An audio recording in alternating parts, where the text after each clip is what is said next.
Assalamualaikum warahmatullahi wabarakatuh. Ila hadratin Nabil Mustafa Muhammadin sallallahu alaihi wasallam wa ala jami'i wa min al-anbiya wal mursalin. Wa la auliya'i wa syuhada'i wa su'alin wa sahabati wa tabi'in wa la ulama. Wa musannifin al-mukhalisin jami'il malaik. Sanila mu'alibha. Hadal kitab. Al-Fatihah. Alhamdulillah. Iya kan. Surah al-Ladin.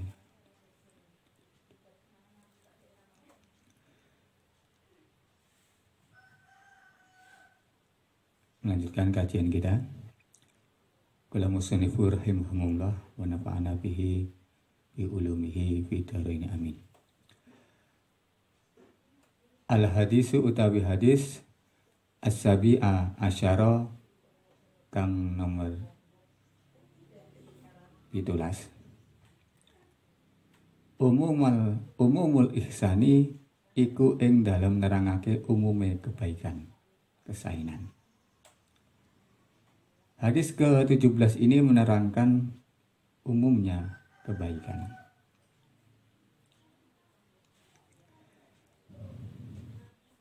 An Abi Ya'la Syadadi ibnu Aus radhiyallahu anhu.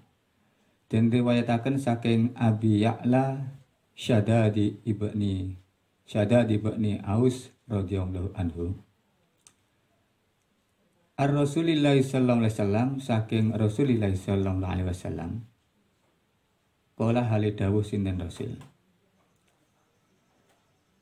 Pangandikanipun Kanjeng Nabi, innallaha sak temene Gusti Allah kataba iku majibake sinten Allah al-ihsana ing ihsan damel kesainan ala kulli syai'in ing atase saben-saben suwiji. Fa idza qatalatum mongko nalikanipun mateni sapa sira fa ahsinu mongko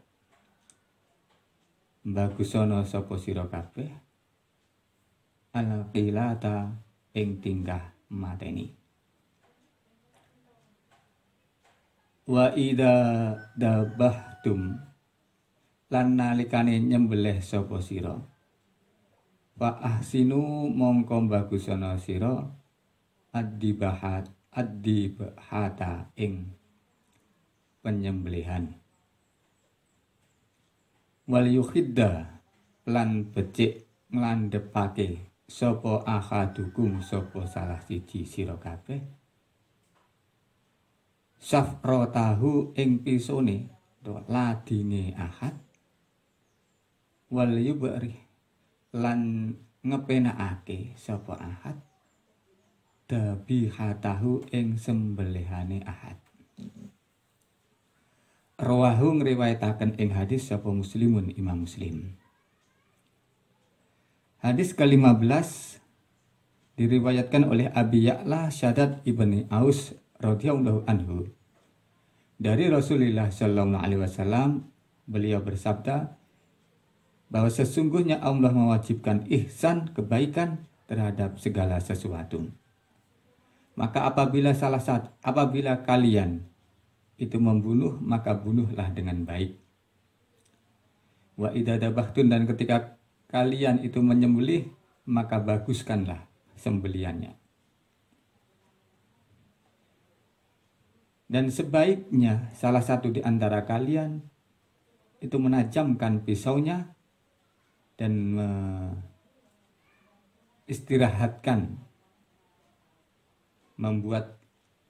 membuat enak atau membuat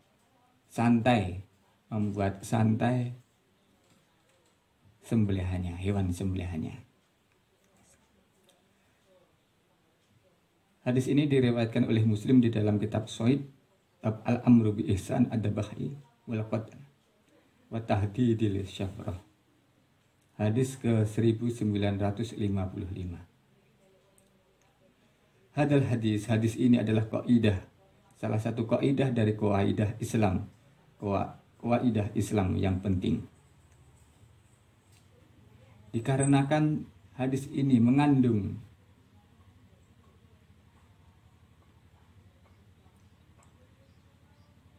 mengandung kemuliaan segala ilmu Islam. Dikarenakan ihsan di dalam pekerjaan itu terjadi sesuai, dikatakan ihsan itu apabila terjadi sesuai dengan tuntutan syara.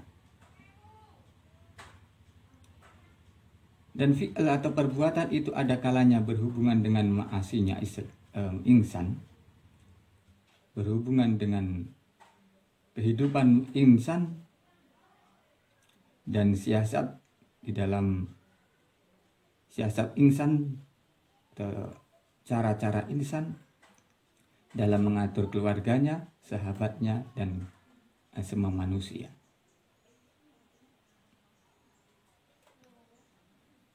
Dan ada kalanya perbuatan manusia itu berhubungan dengan tempat kembalinya insan, yang berupa iman, yaitu amal hati.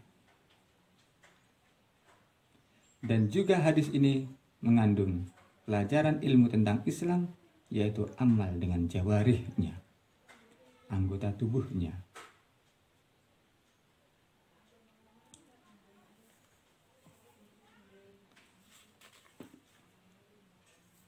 Dan dari sini, ihsan di sini juga mengandung dari semua perkara, baik terhadap manusia maupun dengan makhluk yang lainnya.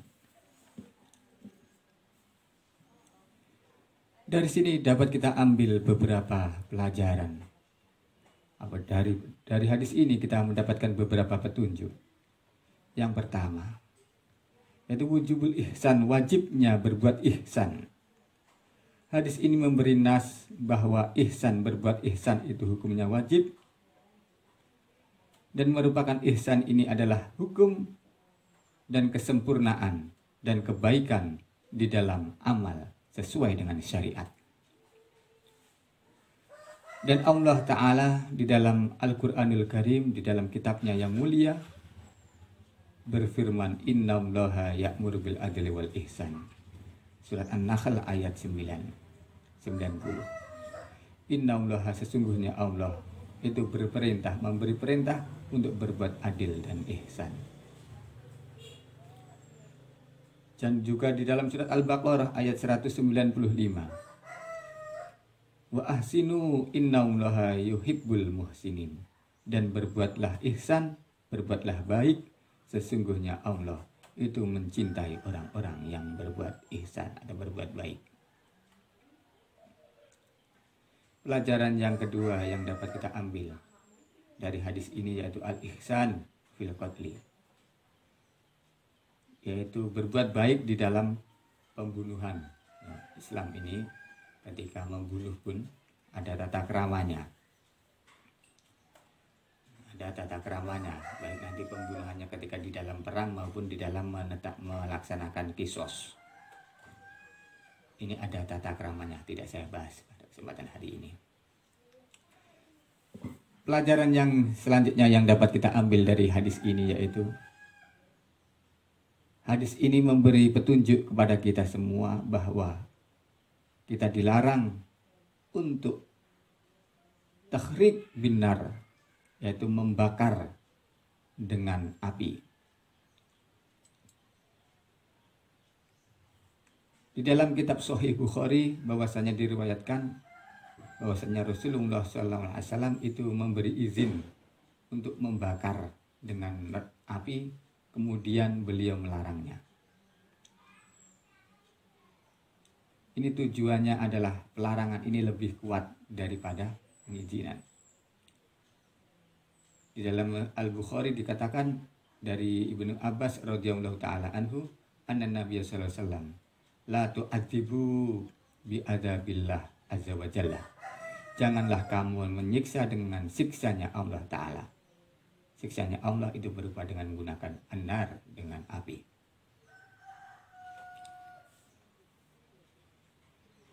Dan pelarangan membakar ini, membunuh dengan cara dibakar ini di dalam Islam itu mengandung atau kepada pelarangan terhadap hewan maupun yang lainnya.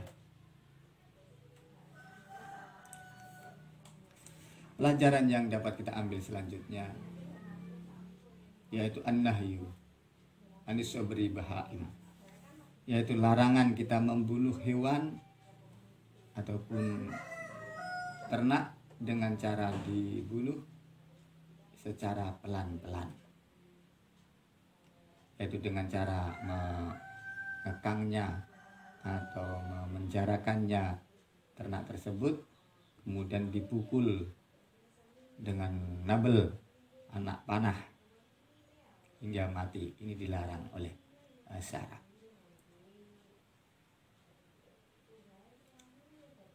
Kemudian juga dari sini kita dapat mengambil pelajaran bahwa ketika kita ini juga larangan menjadikan hewan itu sebagai sasaran tembak ataupun sasaran anak panah. Kita sering lihat itu anak-anak mainan hewan digantung terus dipakai ketapel, ataupun zaman kecil saya pakai tembak angin itu. Ini dilarang oleh syara. Dari hadis ini dapat kita ambil pelajaran. Pelajaran yang selanjutnya yang dapat kita ambil dari hadis ini yaitu berbuat baik atau ihsan di dalam menyembelih hewan. Di dalam Islam terdapat tata krama atau adab ketika kita menyembelih hewan. Ini adalah bentuk cinta kasih Islam terhadap hewan ataupun ternak. Ini mungkin yang dapat kita ambil dari keterangan hadis yang ke-17 ini. Selanjutnya marilah kita lanjutkan pada hadis yang ke-18. Al-hadisu utawi hadis asamina asara kang nomor 18. Taqwallahi iku ing dalem nerangake taqwallah ta'ala halih wa luhur sinten Allah taala wa husnul khuluq lan baguse budi pekerti. Hadis ke-18 ini menerangkan takwa kepada Allah dan baiknya budi pekerti. An Abidar Jundubi ibni Junadah wa Abi Abdurrahman Mu'ad ibni Jabal radhiyallahu anhuma. Dipun riwayataken saking Abidar Jundub ibnu Junadah lan Abi Abdurrahman Mu'ad ibni Jabal radhiyallahu anhuma. Ar-Rasulillah sallallahu alaihi wasallam, saking Rasulullah sallallahu alaihi wasallam. Kala hale ngendika sinten Rasul. Ittaqi taqwa sira kabeh Allah ing Allah. Haitsu makunta ing dalem endi panggonan ana sapa sira. Watabi lan ngenut ana sapa sira. Ngetut mburen ana sapa sira as-sayyi'ata ing kaalanan, al-hasanata ing kebagusan. Tamhuha mongko nglebur apa hasanah ha ing sayyi'ah. Wa khaliq lan gawe budi pekerti sapa sira, ta ngemorana sapa sira. Nemen-nemen ana sira ing dalem gawe budi pekerti annasa ing manungsa bi khuluqi hasanin kelawan budi pekerti kang sae. Bi khuluqi hasanin kelawan budi pekerti kang sae. Rawahu ngriwayataken ing hadis sapa At-Tirmidzi Imam Tirmidzi. Wa qala lan dawuh sinten At-Tirmidzi hadisun hasanun, iki hadis iku hadisun hasanun kang sae, kang bagus, kang hasan. Wa fi ba'din nasi hasanun sahihun, dan di sebagian redaksi bagian nuskhah ada mengatakan hasanun sahihun. Hadis ini diriwayatkan oleh Imam Tirmidzi di dalam bab birri wasilah. Bab ma jaa fil mu'asaratin nas, hadis ke 1988.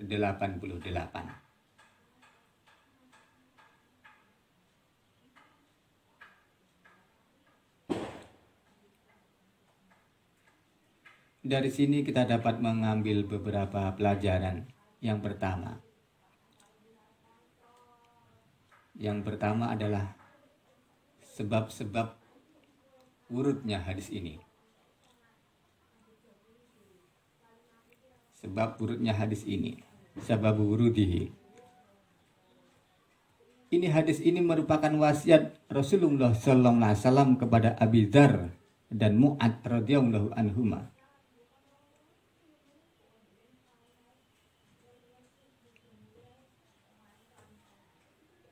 An Anas radhiyallahu anhu qala ba'asan Nabi sallallahu alaihi wasallam Mu'adzan ilal Yaman. Diriwayatkan oleh sahabat Anas radhiyallahu taala bahwasanya Nabi itu mengutus Mu'ad ke Yaman. Dan beliau berpesan, faqala ya Mu'ad ittaqillah wa khaliqin nasa bi khuluqi hasanin. Wahai Mu'ad, takwalah kepada Allah dan bergaulah dengan manusia dengan budi pekerti yang baik. Wa idza alimta syai'atan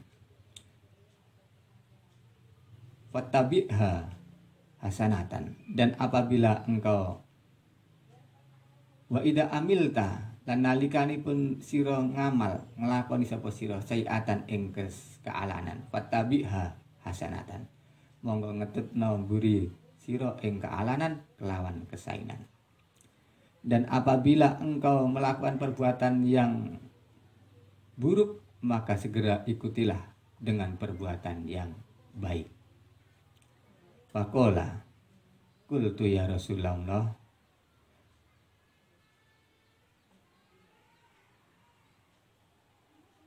ya Rasulullah la ilaha illallah minal hasanat. Kemudian Mu'ad ini bertanya kepada Rasulullah sallallahu alaihi wasallam, wahai Rasulullah, apakah la ilaha illallah itu termasuk kebaikan? Dijawab oleh Kanjeng Nabi sallallahu alaihi wasallam, ya min akbaril hasanat.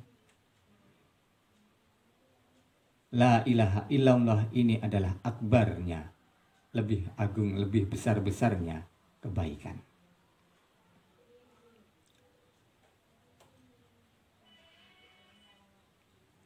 Pelajaran yang dapat kita ambil selanjutnya yaitu insan itu menjadi khalifah yang mulia di bumi ini.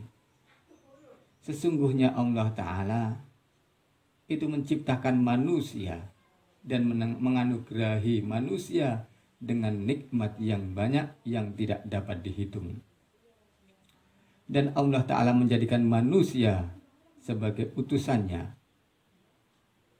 dan memilih manusia di antara manusia, yaitu seorang rasul yang diberi wahyu dari langit untuk menjelaskan kepada manusia seluruhnya, yaitu jalan, menunjukkan jalan kebaikan dan keberuntungan.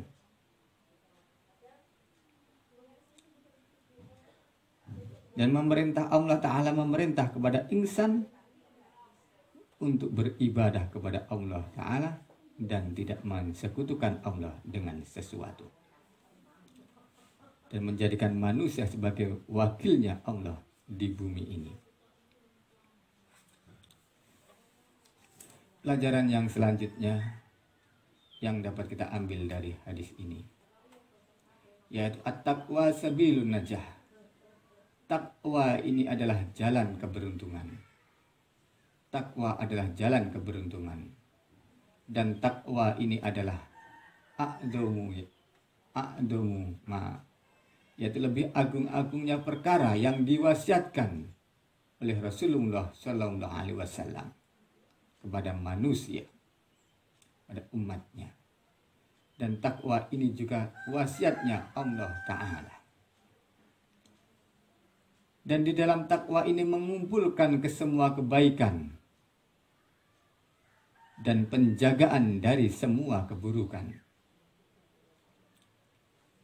Allah Ta'ala berfirman, Innallaha ma'al ladina taqaw wal ladina hum muhsinun. Sesungguhnya Allah Ta'ala itu menyertai orang-orang yang bertakwa dan orang-orang yang berbuat baik.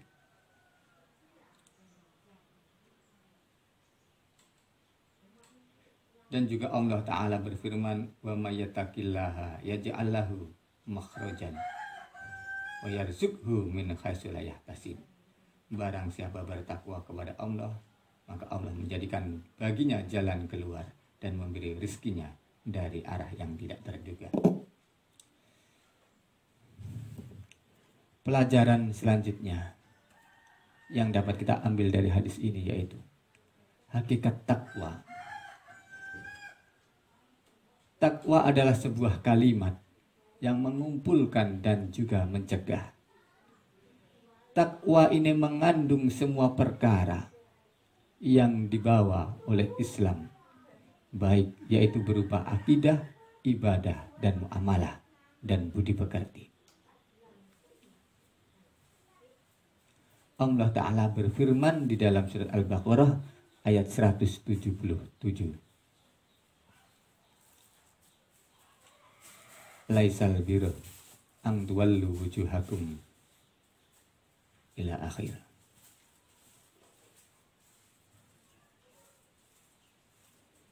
Selanjutnya pelajaran yang dapat kita ambil dari hadis ini yaitu syarat nyatanya takwa.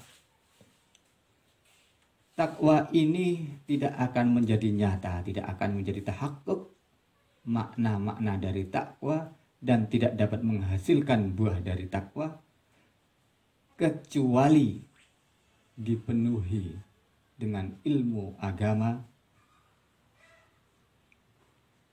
kecuali dipenuhi dengan ilmu agamanya Allah Ta'ala. Supaya manusia itu mengetahui bagaimana cara bertakwa kepada Allah Ta'ala, yaitu dengan cara ilmunya Allah Ta'ala. Makanya Allah Ta'ala berfirman di dalam surat Al-Fatir ayat 28, innama yakhshallahu min ibadihi ulama. Sesungguhnya yang paling takut kepada Allah dari hamba-hambanya yaitu para ulama. Dikarenakan orang-orang yang bodoh itu tidak mengetahui perkara yang diwajibkan terhadapnya dan bahkan dia melakukan dan tidak mengetahui apa yang wajib ia tinggalkan. Oleh sebab itu al-ilmu, dikatakan al-ilmu itu afdalu ibadah.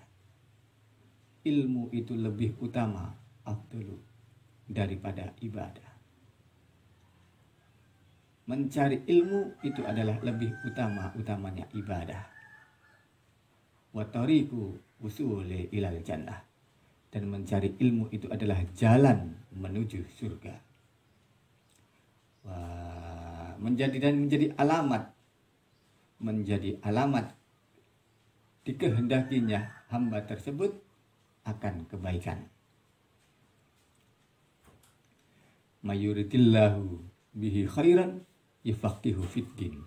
Barang siapa dikehendaki oleh Allah Ta'ala menjadi orang yang baik, maka diberi kepahaman atau tafakuh di dalam ilmu agama.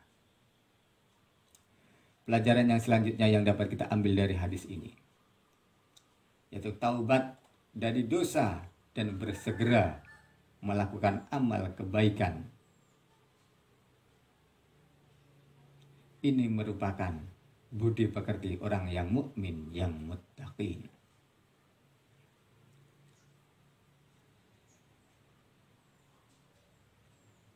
Kadang manusia hidup di dunia ini itu dikalahkan oleh sifat lupa, sehingga manusia menerjang apa yang dilarang oleh Allah Ta'ala atau berbuat maksiat dan melakukan pelanggaran dosa. Dan orang-orang yang bertakwa ketika mengetahui bahwa dia telah berbuat dosa, lupa dikarenakan lupa ataupun gangguan dari setan, dan telah menerjang dosa, maka dia bersegera taubat dan meminta ampun kepada Allah Ta'ala.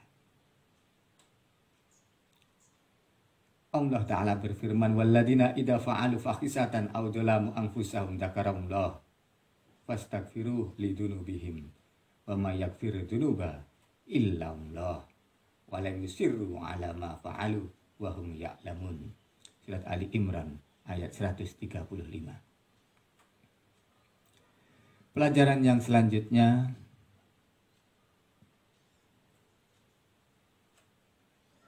yang dapat kita ambil dari hadis ini yaitu taubat itu menjadi syarat dihapusnya dosa-dosa besar. Para muslimin sudah bersepakat bahwa kebaikan itu dapat menghapus dosa-dosa yang kecil. Adapun dosa-dosa besar yaitu dosa-dosa karena dosa-dosa yang diancam oleh Allah Ta'ala dengan siksa yang berat, seperti hanya dosa durhaka terhadap orang tua, membunuh dengan tanpa hak, ataupun memakan riba dan meminum khamr. Fala budda, maka ini wajib melakukan taubat. Wa inni laghafurun liman taba wa amana wa amila sholihan. Sumah tadi. Surat At-Toha ayat 82. Sumah tada. Pelajaran yang selanjutnya yang dapat kita ambil dari hadis ini, akhlak atau budi pekerti itu menjadi asas atau dasar berdirinya keberadaban manusia. Budi pekerti ini adalah menjadi dasar berdirinya atau tegaknya keberadaban manusia.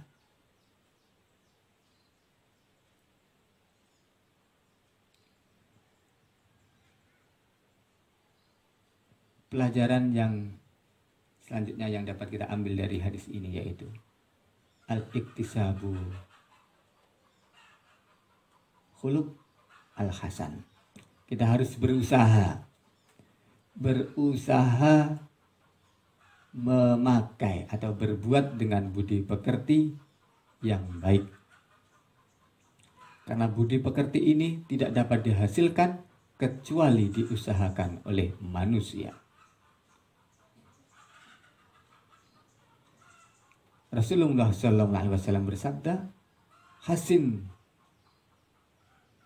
khuluqaka ma'an nas, perbaikilah budi pekertimu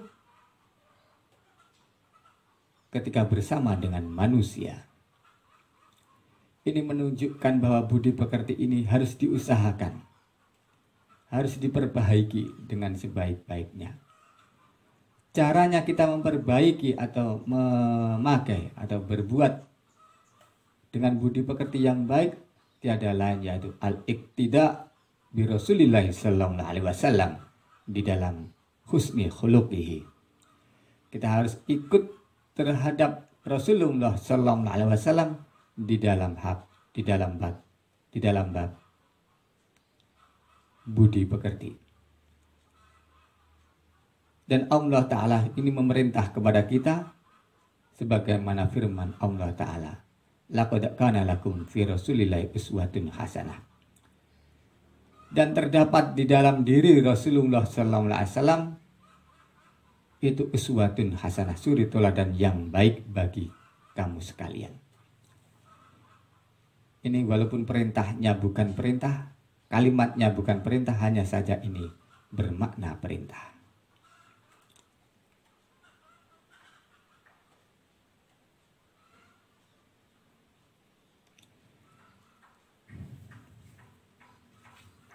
Mungkin ini yang dapat saya sampaikan pada kesempatan hari ini.